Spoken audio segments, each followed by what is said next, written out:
Learning to wrestle sucks. It hurts. It's tiring. It's easy to get injured. And the outfits look super gay. But if you don't learn how to wrestle, you're gonna end up like this guy. Pinned down with some bearded dude from Dagestan kneeling on your neck. Now, when I first started fighting, I was in high school. I was 17 years old and I was definitely not down to wrestle because those outfits are just way too whack. Hell no. I just did jiu-jitsu, boxing, and Muay Thai because I liked Vanderlei Silva, I liked Carlos Newton. Unfortunately, even though I didn't like wrestling and I didn't want to learn how to wrestle, I still had to fight a whole bunch of wrestlers, and that's how I would lose. And the problem became very, very apparent in my first big shot. In like 2003, I got my first big shot at pay-per-view. I was a 4-6 fighter. I had been fighting for a little bit, maybe a year or year and a half, and I finally got on TKO. TKO was like the biggest show at the time in the country, and they had a TV deal. It was rad. This is where George St. Pierre came from. All the best guys from Canada came out of this league. Now, I got my shot when I was like 18, I think, or 19. I was super young, and I was out there and I was super stoked because like this is my very first flight for a fight, right? Like I had been driving to Lethbridge for fights, all these other places that were like BC and Alberta. So I got to go all the way to Montreal with my coach. He was on the same card, Bill Mahood. Now, anybody that knows fighting in Montreal, being from British Columbia, you're gonna be the underdog. If you don't finish that fight, much like fighting in Russia or Brazil, you are not gonna win the decision. But we knew that going in, right? So I figured I'm gonna knock this dude out and I'm gonna come out the victor and it's gonna be rad. The fight was scheduled against this guy named Thierry Quenville. I believe he was kind of cross-training at TriStar Gym at the time. This dude was more of a grappler. I knew that. I pretty much always had to fight these grapplers. I wasn't a grappler, I was a striker. I just started fighting in MMA, or what was known at the time as no holds barred, NHB. And I loved Vanderlei Silva. I loved Anderson Silva. I thought these guys were like the coolest dudes on the planet. I kind of grew up watching Tank Abbott, so I really wanted to be a striker and knock everybody out. I also had a bunch of street fights. Even after I started MMA, I still fought a lot on the street. Anyways, so I'm fighting against Thierry Quenville in Montreal. The fight started like I actually wanted it to start. It happened in the way I was predicting because I was expecting this guy to want to shoot takedowns. Now, I didn't know how to wrestle. What I knew was striking, jiu-jitsu, and a sprawl. So I had some wrestling because I knew how to sprawl. Nobody was calling it sprawl and brawl at the time. Nobody had coined that term yet, but that's essentially what we were doing. That's all I had though. Like I didn't have any ability to defend a single leg. I didn't know what a high crotch was. I didn't understand chain wrestling. I just knew if the guy tries to shoot in on you, you're gonna either knee him in the face or sprawl. And so that's what I was gonna try to do. Now, I was landing a lot of my strikes. I was using my jab and I was using my cross and I was bouncing around the ring a lot because I've always been kind of good at movement. So I was using my movement, although it was kind of rudimentary, it was pretty good for the time. And it was working. I had the plan to knee him in the face because that's every striker's plan when they're fighting any kind of jiu-jitsu guy or wrestler or grapplers. I almost got him in the first round, but I missed the knee unfortunately, so he didn't die. And then a little later in the round, I sprawled him out. He tries to shoot a takedown. I sprawl him out. And because he really did not want to stand up with me, he was more of a pure grappler. And so he would actually pull guard. Now, I had a decent jiu-jitsu game and we did a lot of ground and pound at my gym. So I had no problem being in his guard. I was punching him from the top, landing elbows, and I was trying to find the time where I was gonna break free and boot his legs like Sakuraba and then tell him to stand up because the crowd always loves when you like back up and like get up off the ground. I got him to stand up a few times and more of the same. Now, these are 5-minute rounds. Unfortunately, there was only 2 of them because that's what it was back in the day, 2 5-minute rounds, not 3. A little later in the first round, I ended up switching my stance randomly and bang, I hit him with this right hand, which was like a jab from southpaw. Bang, and I drop him to his back. Then I get on top of him and back to the ground and pound and stuff. And eventually, bell rings. That's the end of the round. Very clear to everybody that was present, me and the guy that I was fighting. I won that round. Second round, we don't really have any different plan. It was working, so why would I change the plan? So I come out and I'm doing the same thing. I'm landing my jab and I'm finding my cross and trying to time my knee because I really wanted to knee him in the face. I've always really loved people that do flying knees and I always want to knee him in the face, right? Now,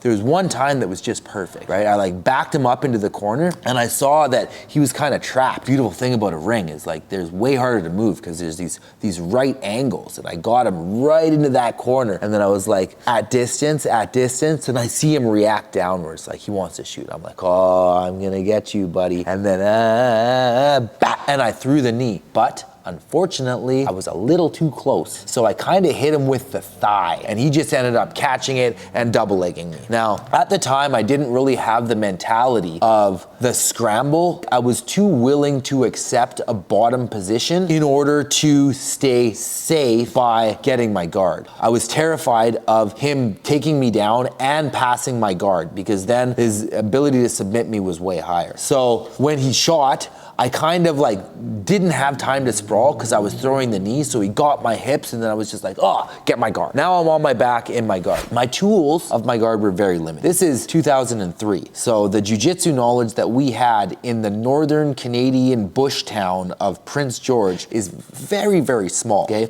We had 3 books. This is where our jiu-jitsu knowledge came from. The Gracie book. We had Judo Jean LaBelle's book, and then we had Eddie Bravo's book, and that's where all our knowledge came from. There was no YouTube. There was no like pro fight guide, like that doesn't exist. It's just these 3 books. No black belt to learn from. No, none of us had belts. We didn't even think about belts or talk about belts. I don't have very many tools off of my back. My hips did not move. In order for us to get any submissions off of our back, we usually have to create a perpendicular angle on the opponent. I was just in a straight line the entire time. And I would sit up over his shoulder one way and then try the other way and then go back to this way. That was really my move. I was gonna sit up and get my Kimura, or sit up and get my hip bump sweep, but it wasn't working. So then I would go back to my back and I would just like try to stop him from ground and pounding me, which I was actually unnaturally good at. Like it was always been kind of hard to ground and pound me. I'm pretty good at trapping and keeping inside position. And then I would like hit him with some hammer fists, and I'd land a couple elbows, and then I'd try to sit up again. Kimura, oh, Kimura's not there, the arm's not there, and then hip bump sweep, and he'll put me back down again. And then it's just like, oh, well, rinse and repeat. Eventually though, I almost got him, right? At the very end of the round, we're like 15 seconds left in the round, I go up and I just give it my all. I just give it everything, and I'm almost getting him on this hip bump sweep. And instead of going over, he's able to structure up, keep his legs on the ground, and I was so committed that I ended up turning. Now when I turned, I end up on my knees and he's behind me. Like 8 seconds left or something, he takes my back. It's a little worrisome for a bit, but I was able to shake him off. He's trying an armbar, and I pull it out, and then the bell rings. Like I was on top of him, I could have started doing damage, but we have no more time. So I win round 1. I guess he won round 2. Regardless, we're in Quebec. I did not win this decision. And I was really brokenhearted because this was like my big shot. And now I gotta like slink back to Prince George. It was very difficult for me. Unfortunately, I didn't even address the real issues that had happened there. I didn't immediately go back to Prince George and be like, maybe I should learn to wrestle. Maybe I should go and see if I can work with some of like the high schoolers even that are on the high school team. Maybe I should try to find a wrestling coach. I didn't do that. I just made excuses. I blamed the commission. I blamed the promotion. I was like, these guys robbed me. It's their fault. It's their fault. It's their fault. It's not me, my fault. I actually won. They just robbed me. This is a flawed way of thinking. You should never do that, because by blaming other people, you can't do anything about that. All you can actually do to fix the problem is to look at what you could have done differently. And if I had learned to wrestle, he would have never been able to take me down like that. If I had more options off my back, I would have been able to sweep him, submit him, or stand back up. Those were my problems. But I didn't address that until something really bad happened later. I talked about this in another video. In this fight, I ended up getting my face broken, and that made me think. Made me really take a step back and objectively look at exactly what I was doing and where I was going. And I made the decision to move. I made the decision to move in order to acquire more coaching. I moved to Vancouver, which had way more MMA fighters. It had way more gyms, and it had a great wrestling team at SFU that had everything that I needed to be great. I started training at a team called the Revolution Fortress. The Fortress was an amazing gym that was like almost an unheard of situation. It was modeled after the American top team in the early days face of the American top team. It was everything a fighter could want. I started to learn wrestling at the Fortress. I had Nick Iguala as a wrestling coach, who was an amazing wrestling coach, also a great mental coach,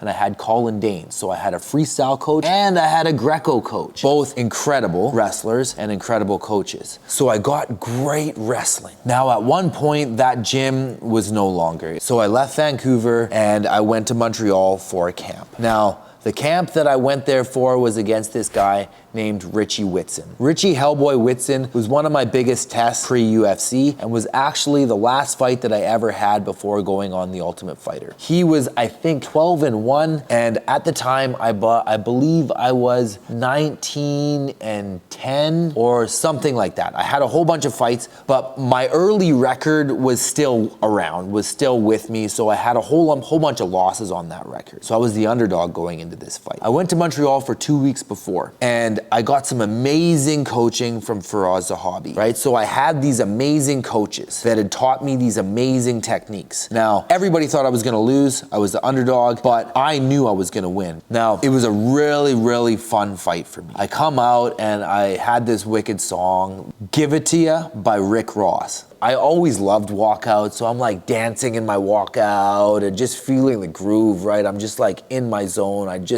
know that I'm exactly where I need to be, and I like leapfrog over the ropes and do this tuck roll, and I just like, everything is just on point, and I'm just feeling it that night. And we come out and we're moving around a little bit, and then he tries to throw this kick at me, and I slipped a low kick.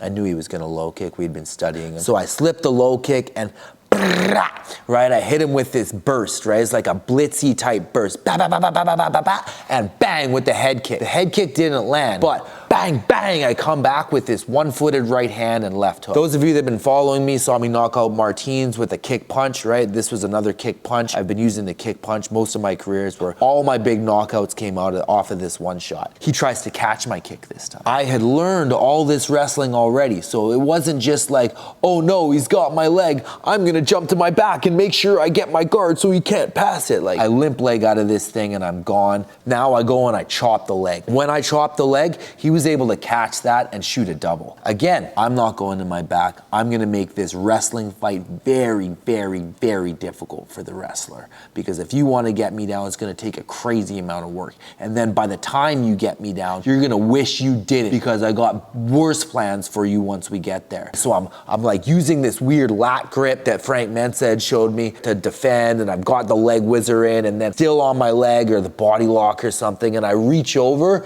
and I crotch lift, right? And I'm able to elevate his hips and reverse them and end up on top. Once I end up on top, right, like I've always loved ground and pound, so I start trying to go to work with the ground and pound, and he's just like a spastic. He's just gonna give his back to stand up. So he just like turns over, puts his hands and his knees on the ground and starts trying to get up. I had just learned this awesome system of back control for MMA from Firas Zahabi. So he goes into a 4-point situation where his hands are on the ground, his feet are on the ground, his butt is in the air. This is actually a pretty difficult place to take people's back if you're using like classical Gracie Jiu-Jitsu, but I wasn't using that, right? I had this hybrid style now. So I jump on his back and immediately I'm cranking his head down with this 3/4 Nelson, right? This power Nelson, just cranking his head down. Now, Hellboy is super tough. He's known for being tough. He's known for being really durable. He's known for having a lot of cardio. So he's just gritting it out. Most people, when you power half them on their, or power Nelson them when you're on their back, they'll just roll because it really cranks your neck, right? And plus you're like trying to structure and not lose balance as guys on your back cranking your neck down. Most people will just accept it and try to escape on the ground, but he wouldn't. But I still had more plans, right? Firas had showed me that if they don't go down on that power Nelson, that you just wrap around and cradle them. So I use this cradle, I get his head and his knees super close together, and I'm cradling him, and at that point it's just a waiting game. I know you're going down, so just gonna wait here and you can get as tired as you want before you go down. So it takes maybe like 3-4 seconds, and then he just accepts it and goes to his back. So I put my second hook in and I'm attacking. I've got his neck, but I know I don't really have it. You know, like he's got his chin down for a bit, and I'm experienced. I'm like over 20 fights deep, maybe 30 fights deep at this point. So I know know, like, I'm not gonna waste my arms on this squeeze. I'm going about 50% just to make sure he's threatened and run his clock a little bit without really like gassing my arms. He's escaping, he's trying to get out of the choke. It's not really working. So he's trying to get his back to the ground. When he goes to try to get his back to the ground, I know, like, you're not getting on top of me, buddy. There's no way. So boom, I flip and I hit to mount. Right? So now I'm in mount, I'm like surfing him, my hips are on him, and I start doing damage.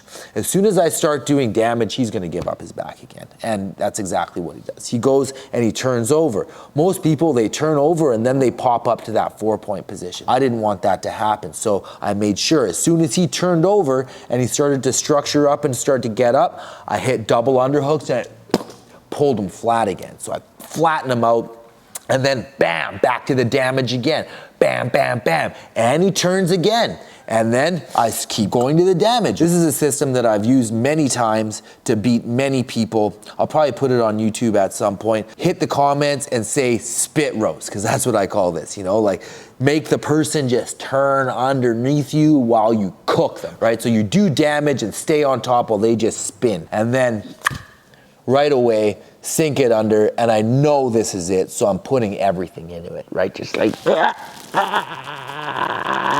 choked him out. This guy was 12-1 going in. I was a huge underdog, like, I don't know, plus 195 or something like that. It was pretty big. And why was I able to do that? How did I get from being this kid that can't wrestle and become this kid who can beat wrestlers with wrestling? Oftentimes, the things that we want to do least are actually the keys to our own success. If you're willing to lift up the rug and actually look at the disgusting mess that is over there and then do the incredibly painful work of cleaning that out and making it neat and tidy, you will be able to surpass 90% of the competition, because 90% of the competition is not willing to lift up that rug. And I see this all the time, even today, even at the top level. But definitely on the regional and national scene. I go to these fights all the time and I see these wrestlers that have never learned how to strike, right? Oh, I could take everybody down. I don't need to learn striking. I just punch and shoot over and over. Well, what if you fight some guy that you can out wrestle you? What are you gonna do? You should probably learn to strike. And this is even more relevant in the amateurs, because you don't have 5-minute rounds to win the fight. You have 3-minute rounds. Now, if one person scores a takedown and spends 30 seconds with you on your back, that's easily clinching the round. Even if the striking wasn't that comparable, fighter A is winning the striking, fighter B is getting pieced up but is landing some shots. Fighter B takes down fighter A with 30 seconds left, fighter B wins the round, right? You only have 3 of those rounds. If you're gonna win that fight, it's gonna be very, very difficult if you're gonna spend 30 seconds of each round on your back. Guaranteed you're gonna lose. And if you're in the other person's hometown, bro, you're done, okay? So nobody likes wrestling. Strikers don't like wrestling. Jiu-jitsu guys don't like wrestling. Only wrestlers like wrestling. Nobody likes wrestlers. Not even wrestlers like wrestlers. Nobody wants to watch it. Definitely not Dana White and Sean Shelby. They would never want to watch anyone wrestle. But if you want to be able to beat the wrestler, you have to be able to become the wrestler, so you can piece them up, and then when they try to wrestle you, make that fight so difficult that they have to exert crazy amounts of energy in order to make it work. And then once they get you down, you have to have plans to destroy them there. And if you can shut them down on that takedown, you can just see them deflate right away. And now they have to deal with the situation. Oh, I never learned how to strike. As soon as they're thinking negatively, you can just spiral them right into the ground. If you want to win in MMA, you must leave no stone unturned. You must be willing to do whatever it takes to win. If you can close all of your holes, it will be far easier to exploit the hole in their game and destroy them. Now, I have some homework for you. Whatever it is you're thinking about right now that you do not want to train, go and train that. And then after you have, leave a comment and tell me how it went. I'll see you guys next time. Peace. Maybe he actually got in the cage and won a couple fights, but eventually, some sweaty dude from the mountains, he's holding you down and punching you in the face, and you can't do anything about it.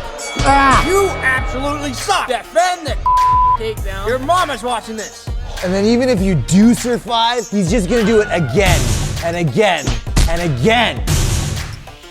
That you need to get back to your feet, defend the takedown, pressure them with strikes, wham, long range, and then land that perfect KO shot. Or throw their ass off the wall.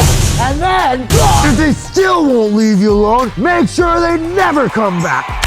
This is everything that you need to beat the wrestler. They want to hold you on the cage. They want to hold you on the floor, drip sweat in your mouth and your eyeballs, and slide their way to some choke late in the fight. You don't want to fight like that. Rip their knee apart, grab their neck, and strangle it. Make sure you stay safe. Make sure your contract stays safe. Make sure you get into the show. If you can't beat a wrestler, do you really think you're going to make UFC? You need this course. Make sure you get it.